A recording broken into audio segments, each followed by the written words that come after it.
Hi all, I am Srinivasa Reddy from Marri Laxman Reddy Institute of Technology and Management. I work here as an associate professor for the MBA department.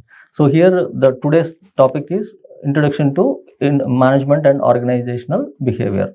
So we used to see this how the management and what are the organizational or types of organization and what the management how management is useful for the students. So where the what how the management has been evolved, how where the history of management or the evolution of management, and what are the theories that are led in the management, and what are the traits, how the leadership will be there in the management, and what are the major functions in the management. So we let us see today in the today's session we'll see the introduction to the management. So management has been introduced to as early as mankind. From the beginning of the mankind, the management is followed from the man. See, for that, if you see that before the technology or technological advancements, the management exists. If you see the pyramids, the construction of pyramids, if you see the construction of large temples, especially in India or in other places or other parts of the country, there are so many things which where there is no technology or there is no application of technology, but still the management exists in those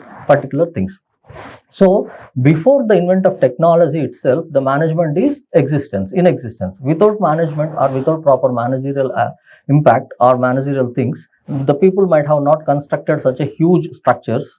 So by that we can say that the management exists before the technology itself. So everybody knows that there is no technology that is used for the construction of pyramids or construction of Taj Mahal or construction of some other monuments. But management exists. Unless until there is no management, people couldn't use such a good things or attain such a things, big things, because there are a lot of manpower used in that, and that manpower has been managed in a proper manner. So unless until there is coordination, cooperation among the people or among the groups, that construction could not be happened in a successful manner. So today let us see management things. So in that, the course outcomes of the management and organizational behavior will be explaining the fundamental organization concepts of management, and the process of planning, decision making in an organization, and how the organizations use what are the different models and frameworks. So and the design of organizational structure, and the individual group behavior,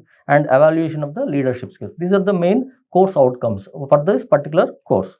So if you see about the meaning of organizational behavior is concerned with the study of human behavior at workplace. So at workplace, how the humans behave, how the act of human beings in the workplace is a study of management, or the one of the part of the management.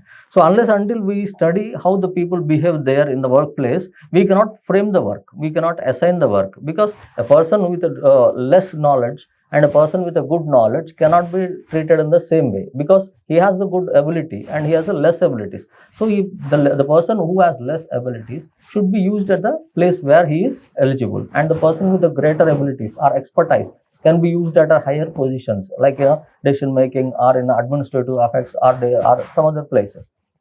So here, according to Stephen Robbins, organizational behavior is a systematic study of the actions and attitudes that people exhibit within an organization. So according to Stephen Robbins, it is said as organizational behavior is a systematic study. Systematic study in the sense it's an order of study. So if you see in general or in common, the organizational behavior or the management study of management consists of different aspects. When we speak generally in general or in common for people, introduction about the management or all things, management consists of certain things. So if you go down to the level, if you say that actually what are the levels that exist in the management. So there are certain levels that exist in management. So in an organization, how the functionality will be there, how the people will take decision, who will take decision, who will recruit, who will do the marketing, and all these things comes under different levels. So in that, for the purpose or for the ease of the understanding for the students, the levels of the management were being divided into three types, top level management, middle level management, and bottom level management. So these are the basically three levels, which consists of top level management consists of all the decision makers, like board of directors, CEOs, COOs, and managing director, president, vice president, chairman, all these topmost people will be existing in the top level management. These include the investors, even all the investors are, and all these people. And also we can say one word like, decision makers. All the decision makers exist in the top level. In the middle level, all the managerial level exists in the middle level. So this is the connecting level to the top and bottom level. So bottom level and is connected with the top level with the help of middle level. So this middle level consists of all managers and general managers, personal managers, all types of managers or managerial categories. Then in the bottom level is sometimes otherwise called as also supervisors, and exist the supervisors, and all these people also exist in the bottom level. So these are also called as frontline managers. Many a times these are called frontline managers, or we can term it as a bottom line managers. So these are directly connected with the workforce. So in the bottom level, the workforce, the frontline managers, and the managers, then the decision makers are the executive body. So these are all the three levels that exist in the management. So the workflows, the decision makers will take the decision and for the entire organization. So in the top level management, whatever the decisions that takes place will be on entire organization itself. They don't take like, for a certain department or a certain thing, only particular things. They take on entire organization. Now that decision will be forwarded to the middle level. So this middle level, in the middle level, the managers will be there. These managers will divide the decision accordingly for their department. So for example, if the top level management has given some work or some task to achievements or plans, so that plan will be divided according to the department. So whichever department is in concern to that particular plan, that will be divided to that particular department, and the work will be assigned to that particular department. So then now in the middle level, these managers will frame all the guidelines, and then they pass on to the frontline managers, where the execution of the work takes place. So here with the help of workforce, the execution takes place by the supervisors or executives.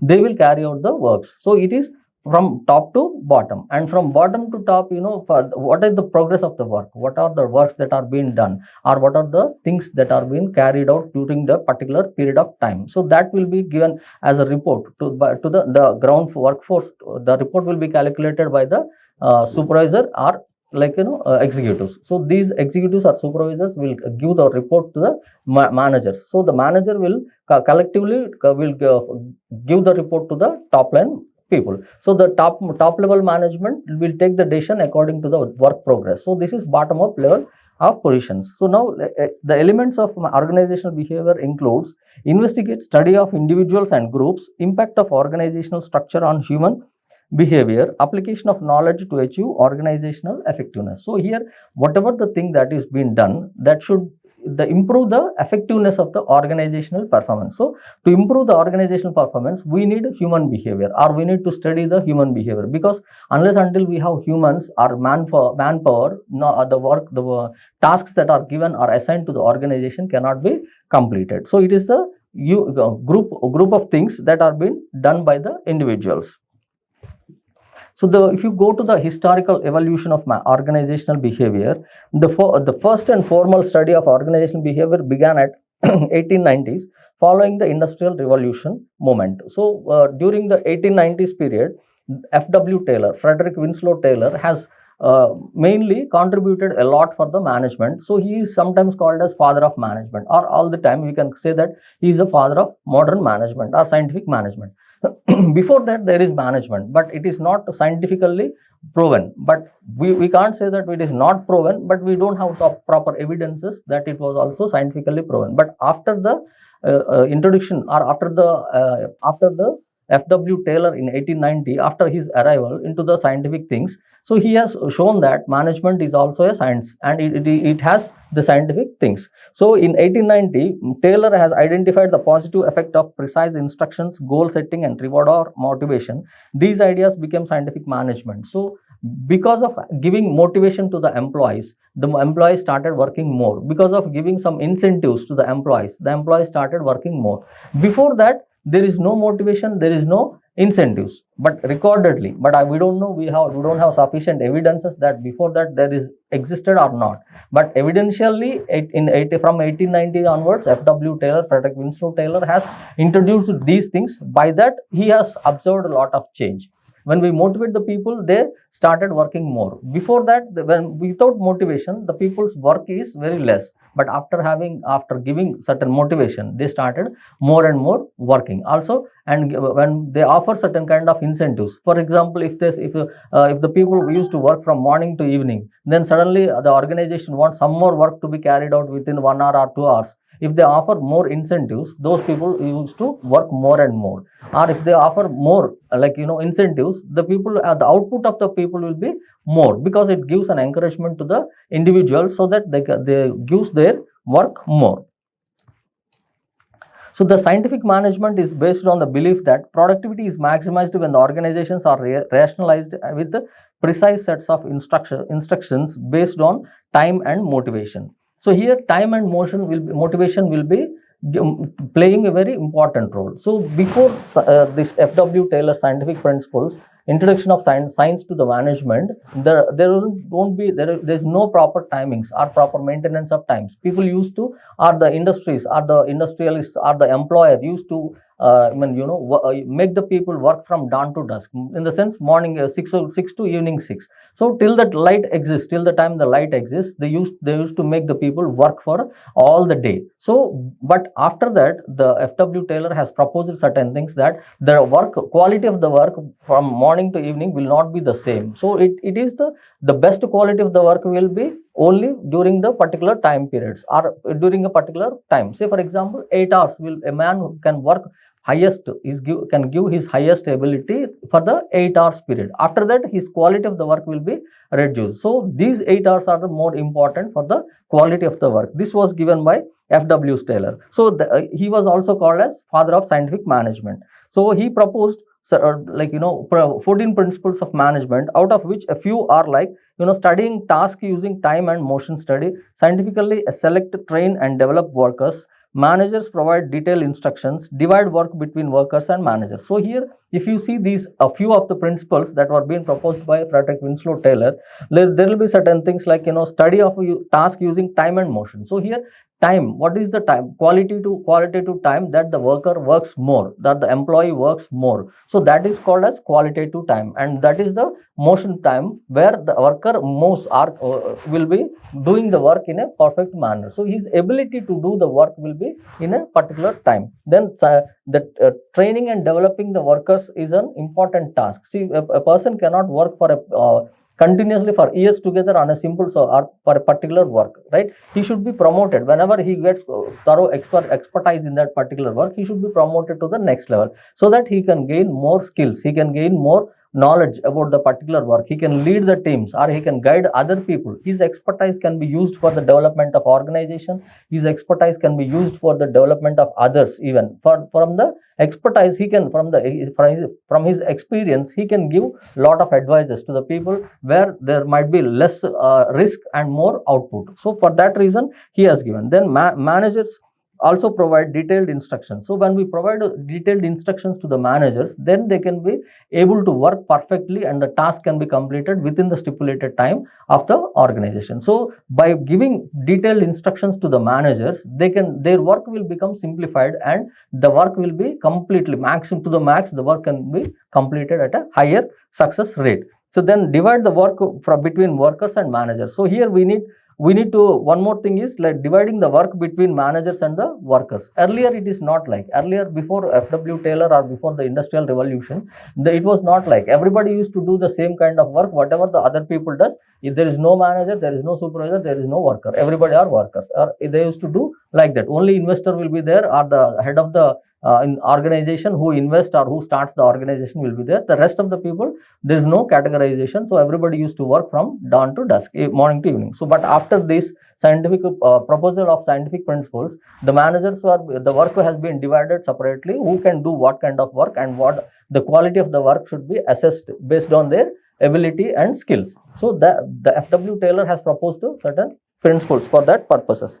Then there are certain, whenever there is a positiveness, or whenever there are advantages, there will be some kind of few disadvantages too, which may not be considered in a higher level. So some failure scientific management things like, because of some failures in management principles, or for some things, it may not be say that we cannot say that failures, but you can say that sometimes limitations, there will be certain limitations. There is every need of maintaining human resources in a particular manner. So here FW Taylor has concentrated overall organization, on the overall organization, how the work should be done, and what is the quality of the work, what is the how the workers can be divided, or work can be divided between this, but there is no specialized concentration on human resources. So after that was one of the major factor where the concentration should be made. So now, because of this particular scientific processes, there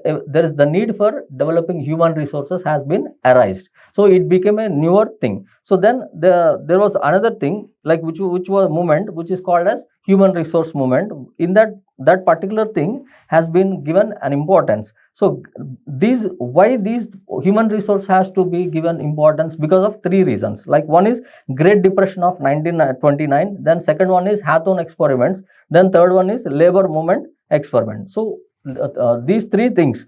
In that, first one is Great Depression. So what is Great Depression?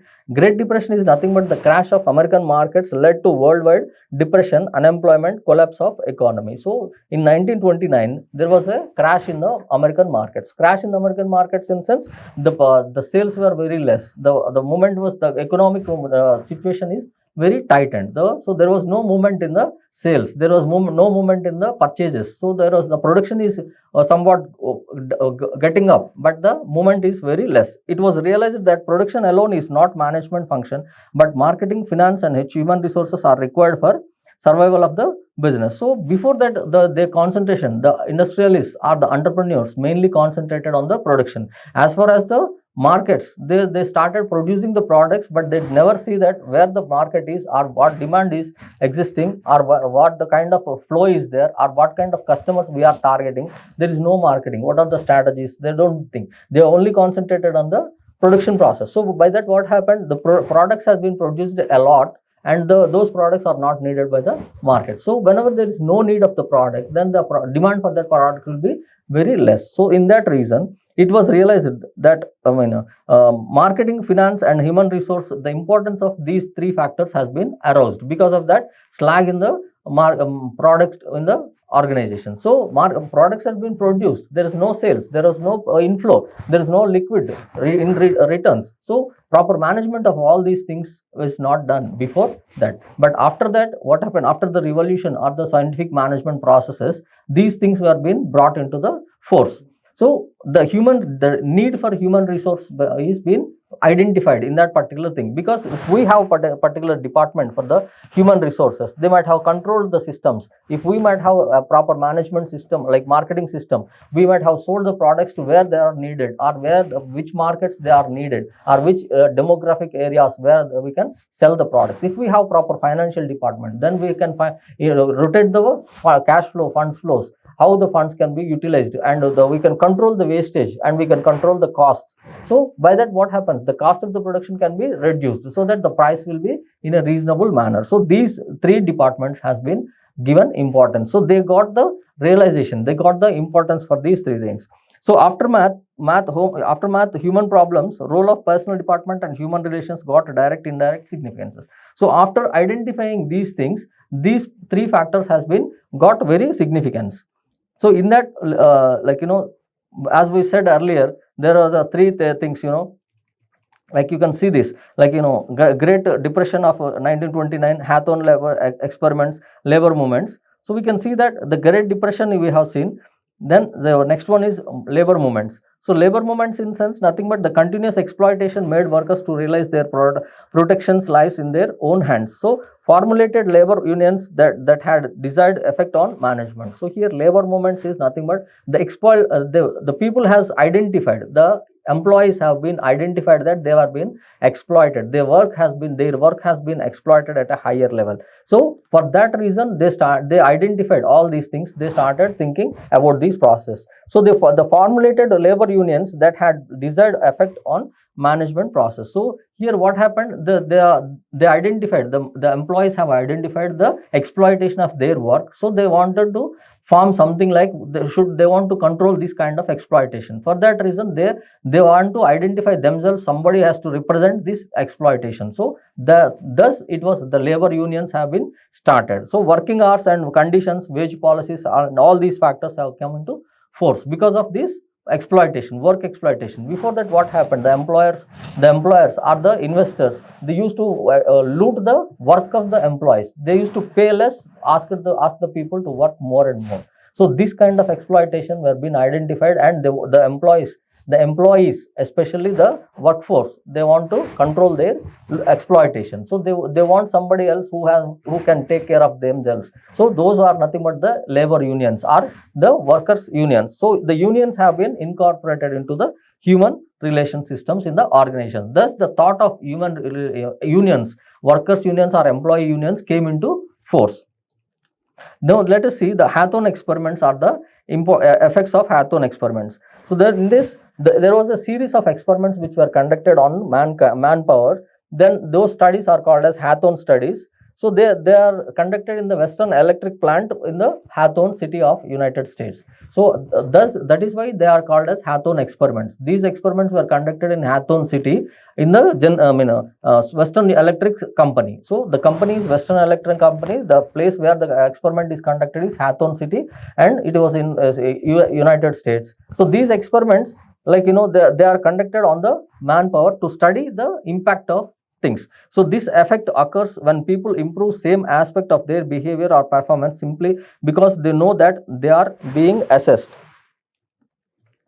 So these Hawthorne experiments research has been involved in different studies, out of which one is illumination experiments. Illumination experiment is done in 1924 to 27. This is nothing but like light decreased for experimental group and kept constant for others. So the impact of light on the workplace, the impact of light on the employees, the experiment says. So that's why it is called as illumination experiment. Illumination in the sense light. So the impact of light on the workforce is carried out here. So they have placed few people in a particular area where there is a full-fledged light. They placed some few people in some other area where there is very less light. So the decrease and increase of light. So they want to study the impact of the light on these particular people. So in that process, they identified that the light in common, or the light in more or less, is the same. There is no much difference. So productivity increased in same rate. Workers work harder when watched. So here the light, where the light is higher, they have done some kind of work. Say for example, 5 units of work is been carried out in that. In other place, the people have been done in the work in a less light. So that is also the work output is 5 units. So in both ways, the output is 5 units. But here the difference is where the people are watched, the work is more. Where the people are not watched, the work is less. So it is not the impact of life, but it is the impact of the watch. The people are being observed by the particular things. So there is another one is relay assembly test room experiments. So these experiments and the rest of the topics we will continue in the next session. Thank you.